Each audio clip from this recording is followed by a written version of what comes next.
నమస్కారం వార్తలకు స్వాగతం. ముందుగా ముఖ్యాంశాలు. డిప్యూటీ సీఎం బట్టి విక్రమార్క ప్రెస్ మీట్, పలు అంశాలపై వివరణ. Deputy CM Pawan Kalyan press meet, పలు అంశాలపై వివరణ. డిప్యూటీ సీఎం బట్టి విక్రమార్క ప్రెస్ మీట్ నిర్వహించారు. ఈ సందర్భంగా పలు అంశాలపై ఆయన మాట్లాడారు. రాష్ట్ర ప్రజల సొమ్ముని, ధనాన్ని ఏ రకంగా నష్టపోయేటట్టు చేశారో వీటిని చూస్తూ ఉంటే అర్థమవుతాం. ఇంకా మీరు మొదలుపెట్టించినటువంటి మిగతా ప్రాజెక్టుల పరిస్థితి ఎట్లా ఉన్నాయో, భవిష్యత్తులో వాటి సంగతి కూడా ఎట్లా ఉంటుందో తేలుతుంది.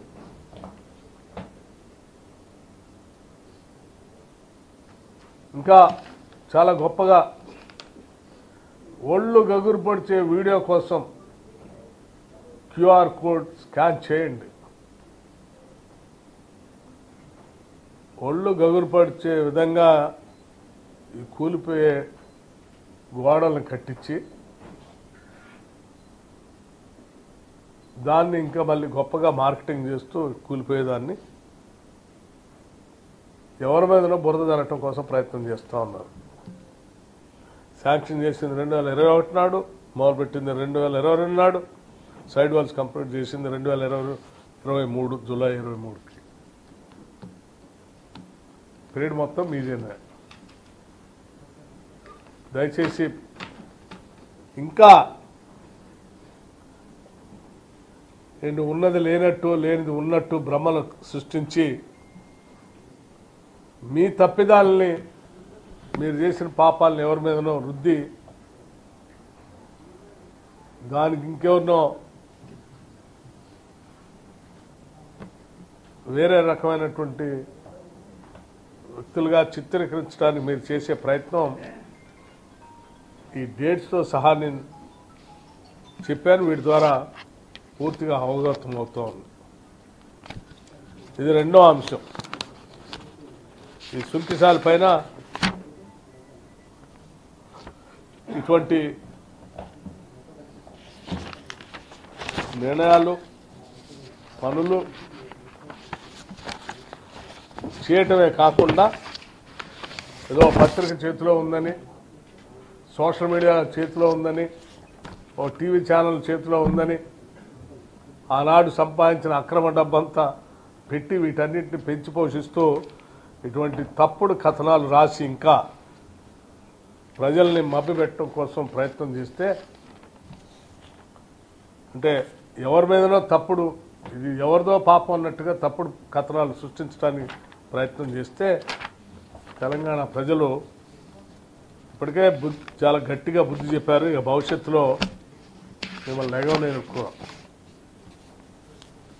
దీన్ని చాలా తీవ్రంగా తీసుకుంటూ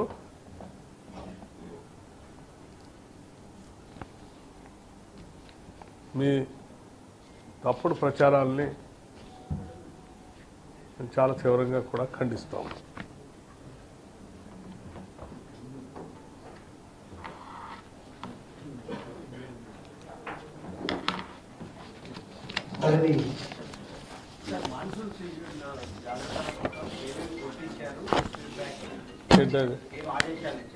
ఏదో ఎలక్ట్రిసిటీలో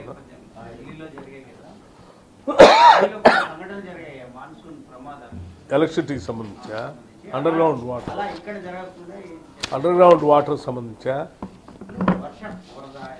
వరద, వర్షం వచ్చినప్పుడు తీసుకోవాల్సిన చర్యలు, వీటన్నిటికి సంబంధించి ఇప్పటికే హైడ్రా ఏర్పాటు చేసి, అలాగే పోలీస్ వ్యవస్థను కూడా గేరప్ చేసి, జిహెచ్ఎంసీ అధికారులు అందరినీ కంబైన్డ్ ఒక యాక్షన్ ప్లాన్తో సిద్ధంగా ఉండాలి ప్రతి అంశాన్ని కూడా ఎదుర్కోవటానికి అని చెప్పి చాలా స్పష్టంగా ఇప్పటికే అసెంబ్లీ సమావేశాలు జరిగిన రోజే రివ్యూ చేసి ముఖ్యమంత్రి గారు ఎవరి బాధ్యతలు వాళ్ళకు అప్పచెప్పడం కూడా జరుగుతుందని ఎదుర్కోవడానికి ఈరోజు హైదరాబాద్ నగరానికి సంబంధించినటువంటి పాలనా యంత్రాంగం గేరప్ అయి సిద్ధంగా ఉంది.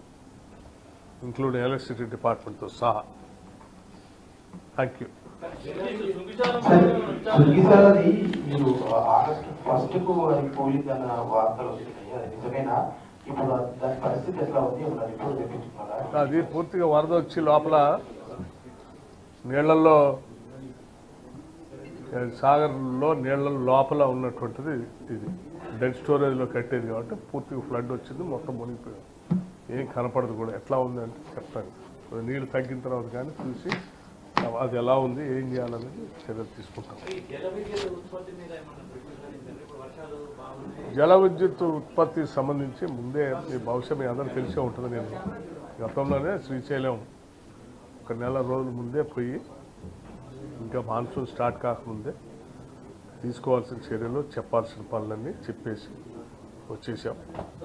అయితే దీర్ఘకాలికంగా కొన్ని సంవత్సరాలుగా పెండింగ్ పెట్టేసి ఉంచినటువంటి కొన్ని కార్యకలాపాలు నెలల్లో పూర్తి చేసే కానీ కాకుండా మిగతా అన్ని కంప్లీట్ చేయమని చెప్పేసి తప్పనిసరిగా అండి. అన్నిటి మీద దీని మీద తేలుస్తాం కదా. అధికారులు ఆల్రెడీ ఇప్పటికే అడిగాం. ఆ సంబంధించిన శాఖనే పూర్తి వివరాలని గవర్నమెంట్కి సబ్మిట్ చేయమని చేస్తాను.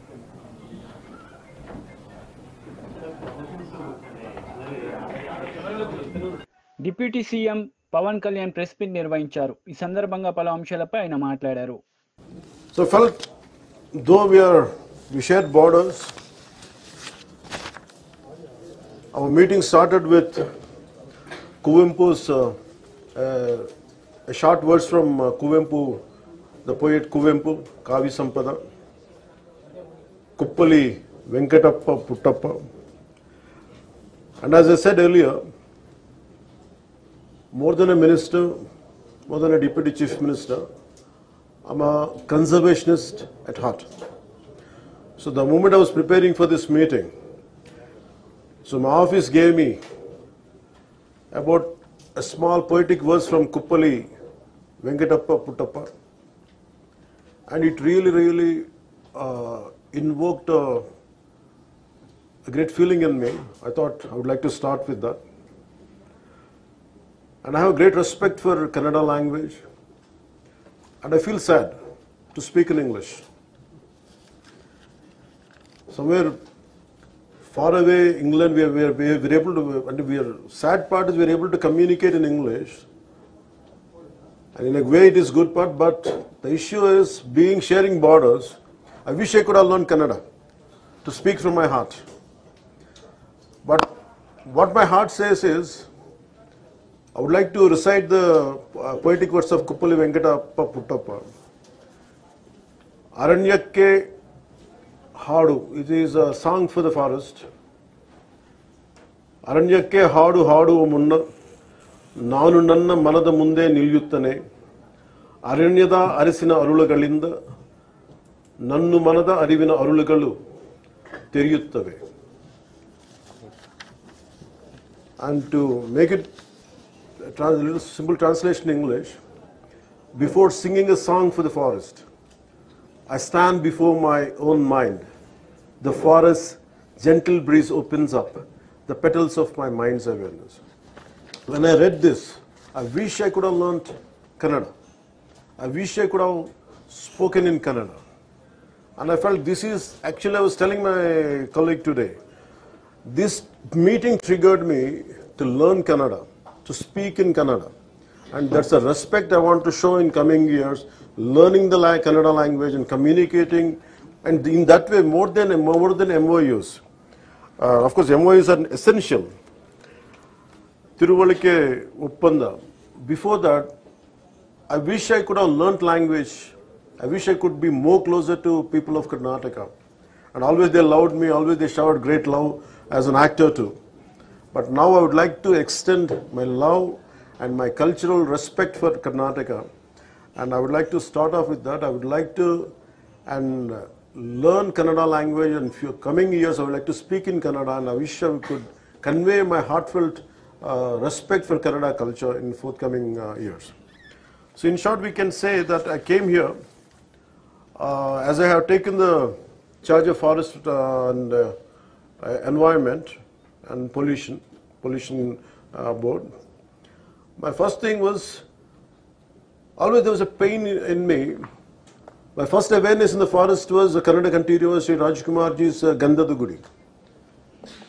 So Gandhada Gudi is all about protecting a forest, how a DFO forest officer safeguards the forest and from smuggling. So I was sharing with my colleagues the other day in Aranya Bhavan. I was sharing how the culture transformed. A hero was around 40 years back. He is someone who safeguards the forest. And now the hero is someone who cuts away the forest and who is a smuggler. This we can understand. So Gandhada Gudi is all about safeguarding, and nowadays the current cinema, of course I'm a part of the cinema also, most of the time I struggle to do such films. I said, am I sending the right message? But of course cinema is different, but the cultural shift, what happened, that was quite interesting for us. So here I would like to, though what I could not do in real life, cinema life, but I wish I'm able to do it in real life, and I'm grateful for politics. I'm grateful for people for AP for choosing me and getting me elected through Pittapuram and taking charge as a deputy CM. And all this power, whatever power I have and whatever influence I could do, it is more for an ecological balance and of course saving the Mother Earth and saving Vasudaika Kutumbam. And it is not just, Earth is not just for few humans, it is for all of us. And me and Kandreji, we share the same dream and same aspirations. And the moment he started speaking, the moment he initiated the dialogue, it was so amazing to learn from him, the man of such commitment, man of highest aspirations. And we could see that our bonding beyond politics, I could connect at a personal level with Kandreji. And I would like to see in future our relationship will grow together, which would benefit both the states, Kandreji. I'm grateful to you for initiating this and supporting us. So in short, we went for a 7-point agenda. One is about red sanders smuggling.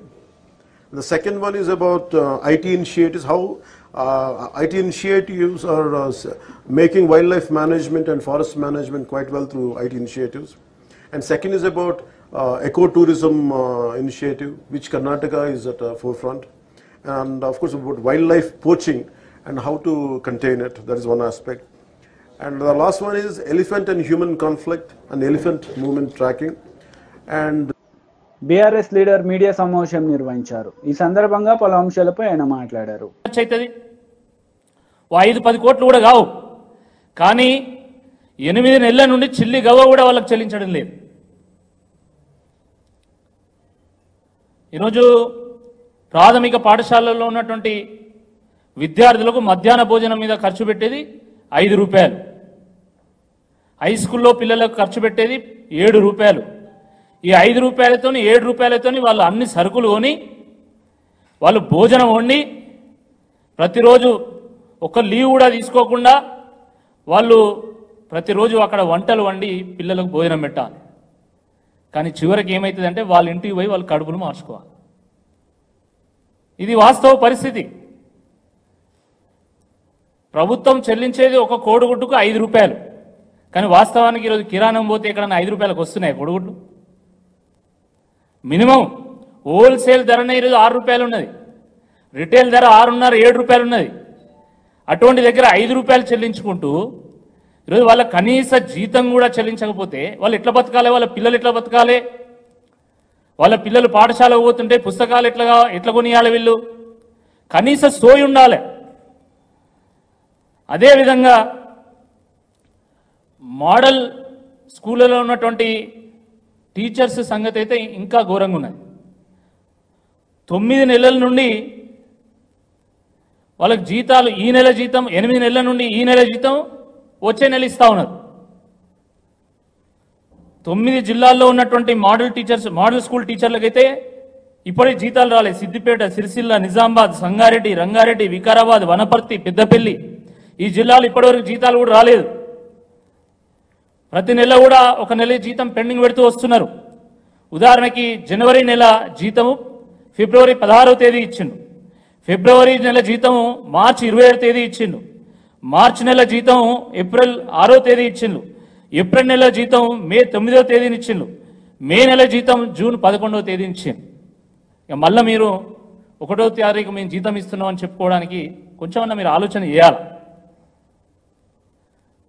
కొంతమందికి మాత్రమే ఈరోజు 5వ తారీఖు లోపు జీతాలు వస్తున్నాయి. అనేక మందికి మళ్ళీ 8వ తేదీ, 10వ తేదీ, 15వ తేదీ కూడా జీతం ఇస్తున్నారు. కొంతమందికి అయితే ఈ నెల జీతం ఇంకో నెల జీతం ఇంకో నెల ఇస్తున్నారు. కొంతమందికి అయితే 7 నెలల నుంచి 8 నెలల నుంచి అసలు జీతాలే లేవు. ఎస్సీ ఎస్టీ హాస్టల్లో, బీసీ హాస్టల్లో ఉండేటువంటి అవుట్ సోర్సింగ్ సిబ్బంది యొక్క పరిస్థితి దయనీయంగా ఉన్నది. 8 నెలల నుంచి చిల్లి గవ్వ ఇప్పటివరకు చెల్లించలే ప్రభుత్వం. మరి దాని సంగతి ఏందో ఒకసారి ప్రభుత్వం ఆలోచించాల్సిందిగా ఈ సందర్భంగా నేను కోరుతా ఉన్నాను. ప్రైవేటు వాళ్ళు శ్రమ దోపిడీ చేస్తే సరే అది జరుగుతున్నది అని చెప్పేసి మనం అనుకోవచ్చు. కానీ ప్రభుత్వమే శ్రమ దోపిడీ చేస్తూ ఉంటే దీని గురించి తప్పకుండా అందరం కూడా ఆలోచించాల్సినటువంటి అవసరం ఉన్నది. కనీస వేతనము చెల్లించాల్సినటువంటి బాధ్యత ప్రభుత్వం మీద ఉంటుందండి. కానీ మధ్యాహ్నం భోజనం వండించుకొని 100 మంది విద్యార్థులకు 3,000 రూపాయలు చెల్లిస్తూ ఈరోజు కనీస వేతన చట్టాన్ని కూడా ఈరోజు విస్మరించి తుంగలో దొక్కినటువంటి ప్రభుత్వం మరి ఈ ప్రభుత్వం కాదా అని చెప్పి ఈ సందర్భంగా మేము అడుగుతా ఉన్నాము. మరి అదేవిధంగా జూనియర్ కళాశాలల్లో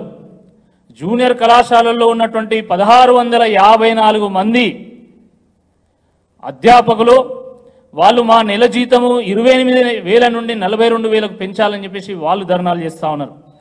డిగ్రీ కళాశాలల్లో ఉన్నటువంటి 527 మంది అధ్యాపకులు వాళ్ళు కూడా మా జీతాలు 28,000 నుంచి 50,000కు పెంచాలని చెప్పేసి వాళ్ళు డిమాండ్ చేస్తూ వాళ్ళు ధర్నాలు చేస్తూ ఉన్నారు. ఆశా వర్కర్ల సంగతి మనకు తెలిసిందే. గతంలో వాళ్ళకు 1వ తారీఖు 2వ తారీఖు జీతాలు వచ్చేటి.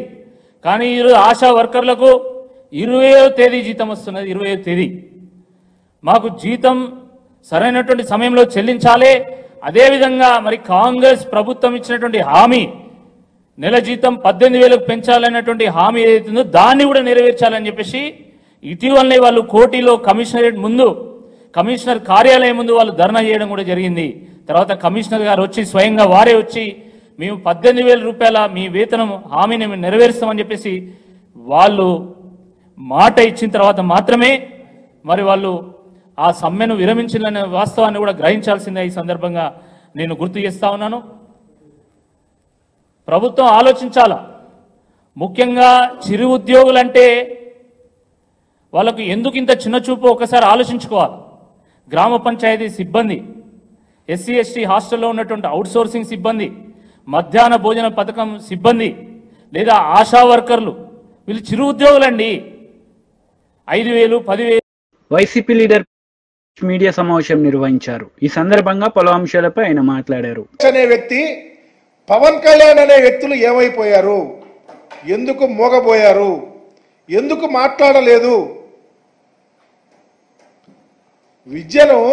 వైద్య విద్యను ప్రైవేటీకరణ చేస్తేనే మీరు జగన్మోహన్ రెడ్డి గారి మీద విషం కక్కారే, ఇప్పుడు ఎందుకు పూర్తిగా అప్పళంగా తీసుకొని వెళ్ళి ప్రైవేటుకు దారాదత్తం చేస్తూ ఉంటే మీరు క్యాబినెట్లో ఏం చేశారు తెలియపరచాలని చెప్పేసి అడుగుతా ఉన్నా.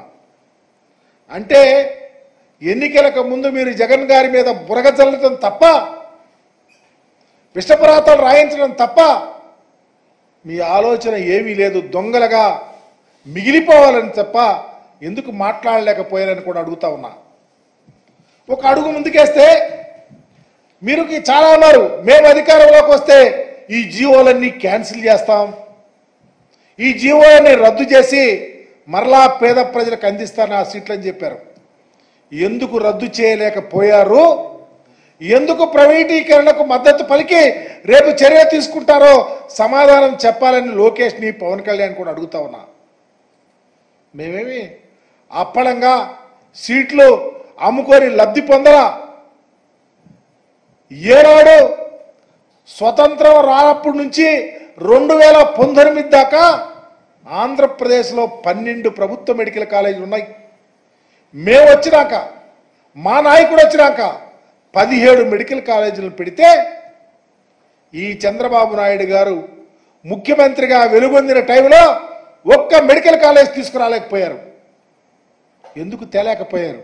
ఆయన ఆలోచన ఏంటి? ఈ రాష్ట్రంలో ఉన్న ఏ కులంలోనైనా ఉన్నటువంటి పేదవారి యొక్క ఆరోగ్యం గురించి ఎందుకు ఆలోచించలేకపోయాడో సమాధానం చెప్పమని అడుగుతా ఉన్నాం. 14 ఏళ్ళు ముఖ్యమంత్రిగా ఉన్నారు మీరు. ఎప్పుడైనా ఈ ఆలోచన ఎందుకు రాలేదని అడుగుతా ఉన్నాం. జగన్మోహన్ రెడ్డి గారికి వచ్చింది కాబట్టే పేదలు, ఏ కులంలో ఉన్న పేదలైనా వారు ఆరోగ్యంగా ఉండాలనే ఆలోచనతో, ఒక గొప్ప విజన్తో ప్రతి జిల్లాలో, ప్రతి పార్లమెంట్లోనూ ఒక మెడికల్ కాలేజ్ పెట్టాలని, అవి కూడా గ్రౌండ్ లెవెల్లో ఉన్నటువంటి పిహెచ్సిలకు, సిహెచ్సిలకు అనుసంధానంగా ఉండి ఎవరికైనా పేదవాడికి అనారోగ్యం వస్తే. కాంగ్రెస్ నేతలు మీడియా సమావేశం నిర్వహించారు. ఈ సందర్భంగా పలు అంశాలపై వారు మాట్లాడారు. తెలంగాణ ఆస్తులు ఏమన్నా పంచిపెడుతున్నాం అనుకుంటున్నా ఏంది అమెరికాలో పోయి మేము? ఈవెన్ కేటీఆర్ గారి బామ్మర్ది కానీ, కవిత గారి భర్త గారు కానీ ఎవరన్నా కానీ తెలంగాణలో పెట్టుబడులు పెడతామంటే మేము కూడా ఆహ్వానిస్తున్నాం.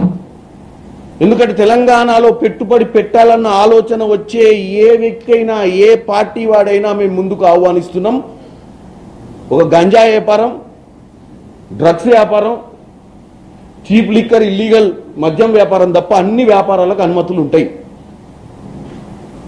ఎందుకంటే ఉద్యోగాలు క్రియేట్ చేయడం, తెలంగాణ సంపదను పెంచడమే మా లక్ష్యం. అది ఎవరు పెట్టుబడులు పెడుతున్నారు అనేది ముఖ్యం కాదు. దారదత్తంగా ఎక్కడ కూడా ఫ్రీగా భూములు ఇస్తలేం.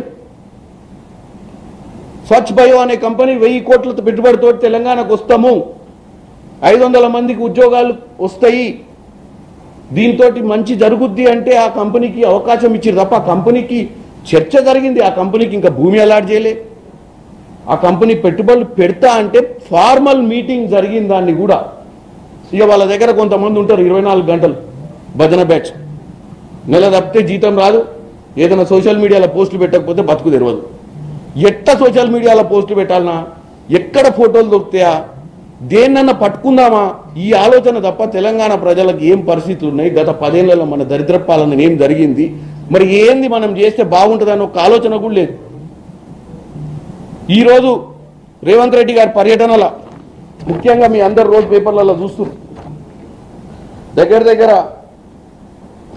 ఫస్ట్ కాగ్నిజెంట్ సిఇఓ గారితో రేవంత్ రెడ్డి గారు భేటీ అయ్యి, కాగ్నిజెంట్ సిఇఓ గారు 10 లక్షల చదరపు అడుగులలో అక్కడ ఒక సెంటర్ని ఓపెన్ చేసి 15,000 మంది ఉద్యోగాలకు అవకాశం. అది కూడా ఎంత తొందర అంటే ఈ నెల 14వ తారీఖు నాడే ఈ కాగ్నిజెంట్ విస్తరణ కార్యక్రమంలో రేవంత్ రెడ్డి గారు వచ్చిన తర్వాత స్వయంగా పాల్గొననున్నారు. అంటే ఇమీడియట్ మెటీరియలైజేషన్. కాగ్నిజెంట్ అనే కంపెనీ 14వ తారీఖు నాడే హైదరాబాద్లో విస్తరణ కార్యక్రమాన్ని చేపడుతుంది. అదొకటి. వీహబ్ వాల్స్ కర్రా హోల్డింగ్స్ వాళ్ళు ఇప్పుడు ఇనీషియల్గా రానున్న 5 ఏళ్ళు మన దగ్గర ఇన్వెస్ట్ చేస్తామంటారు. ఇనీషియల్గా $5 మిలియన్ తోటి వాళ్ళు ఇక్కడికి వచ్చి స్టార్టప్ కంపెనీలను ప్రోత్సహించే విధంగా 1000 కోట్ల దాకా పెట్టుబడులను పెంచే విధంగా ఒక ఉపాయంతో రావాలన్న ఆలోచనతో వాళ్ళతో చర్చలు జరిగాయి.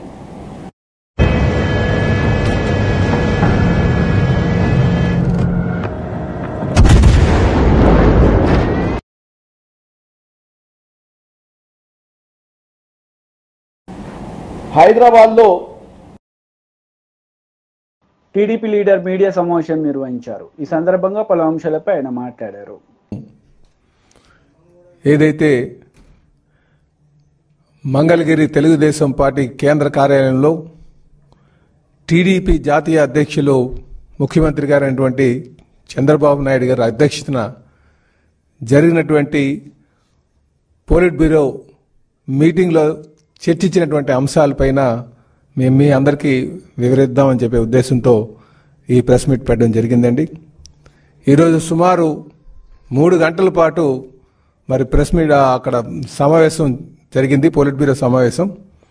ఇందులో ముఖ్యంగా చర్చించినటువంటి అంశాలు కానీ తీసుకుంటే ప్రజా రాజధాని అమరావతి పైన ఏ విధంగా ముందుకు వెళ్ళాలని ఆలోచన చేయడం జరిగిందండి. దాంతోపాటు పోలవరం ఏ విధంగా నిర్మాణం చేయాలి, ఎందుకంటే మేము 2014-19 మధ్యన అక్కడ నిర్మాణం శరవేగంగా తీసుకెళ్లిన తర్వాత రివర్స్ టెండరింగ్ అని చెప్పేసి వీళ్ళు మళ్ళీ దాని విధ్వంసానికి పాల్పడినటువంటి పరిస్థితులు మీ అందరికీ తెలిసిందే. ముఖ్యంగా ఆ డయాఫ్రామ్ వాల్ విషయంలో దానిపైన చర్చించడం జరిగింది. అలాగే నదుల అనుసంధానం పైన కూడా ఏ విధంగా ఇప్పుడు మనకి సకాలంలో వర్షాలు పడి నీరుని ఏ విధంగా మనం నిల్వ చేయాలి, దీనికి ఏ విధంగా నదులు అనుసంధానం చేయాలనే విషయం మీద కూడా ఈరోజు సుదీర్ఘంగా చర్చించడం జరిగిందని చెప్పి తెలియజేస్తున్నామండి. ఇదే కాకుండా 8 వెనకబడిన జిల్లాలు కేంద్ర సహకారం అందించేటువంటి విధానం మీద కూడా ఈరోజు చర్చించడం జరిగిందని చెప్పి తెలియజేస్తున్నామండి. అలాగే ఆగస్టు 15న అన్నా క్యాంటీన్లు ప్రారంభించడానికి పైన కూడా మరి చర్చ జరిగిందని చెప్పేసి మీకు తెలియజేస్తున్నాం. ఇదే కాకుండా మరి నీరు చెట్టు బిల్లుల పైన చాలామంది ఇక్కడికి మాకు అనేక సందర్భాల్లో ఇక్కడికి వచ్చి వారు మాకు వాళ్ళ వినతులు ఇవ్వడం జరుగుతుంది. దానిపైన కూడా నీరు చెట్టుకు సంబంధించిన బిల్లులు ఏ విధంగా వాటిని రిలీజ్ చేయాలన్న దానిపైన కూడా చర్చించడం జరిగిందని చెప్పి తెలియజేస్తున్నాం. ఇదే కాకుండా పేదరికం లేనటువంటి సమాజం నిర్మాణం ఏ విధంగా చేయాలి దానిపైన కూడా సుదీర్ఘంగా చర్చించడం జరిగిందని చెప్పి తెలియజేస్తున్నాం. అలాగే జగన్మోహన్ రెడ్డి గారు విధ్వంస పాలన, ఫేక్ ప్రచారాలపైన ఈయన సోషల్ మీడియాని ఆసరాగా చేసుకుని అనేక తప్పుడు ప్రచారాలు చేస్తున్నటువంటి దానిపైన కూడా మరి చర్చించడం జరిగిందని చెప్పేసి తెలియజేస్తున్నాం. అలాగే ముందుగా మరి అద్భుతమైనటువంటి విజయాన్ని వైపు నడిపించినటువంటి చంద్రబాబు నాయుడు గారు కూడా మరి పోలిట్ బ్యూరో సభ్యులందరూ కలిపి వారికి ధన్యవాదాలు తెలియజేయడం జరిగిందండి. దీంతోపాటు ఈ విజయం అందించినటువంటి ఎన్డీఏ పక్ష నేతలకు, కార్యకర్తలకు, ముఖ్యంగా తెలుగుదేశం పార్టీ నాయకులకు, ప్రజలకి కూడా ఈ సందర్భంగా పోలిట్ బ్యూరో వాళ్ళకి వార్తలు ముగించే ముందు ముఖ్యాంశాలు మరోసారి. డిప్యూటీ సీఎం బట్టి విక్రమార్క ప్రెస్ మీట్, పలు అంశాలపై వివరణ. Deputy CM Pawan Kalyan press meet, పలు అంశాలపై వివరణ. ఈ వార్తలు ఇంతటితో సమాప్తం. తిరిగి ప్రసారమయ్యే వార్తల్లో మళ్ళీ కలుద్దాం. అంతవరకు సెలవు. నమస్తే.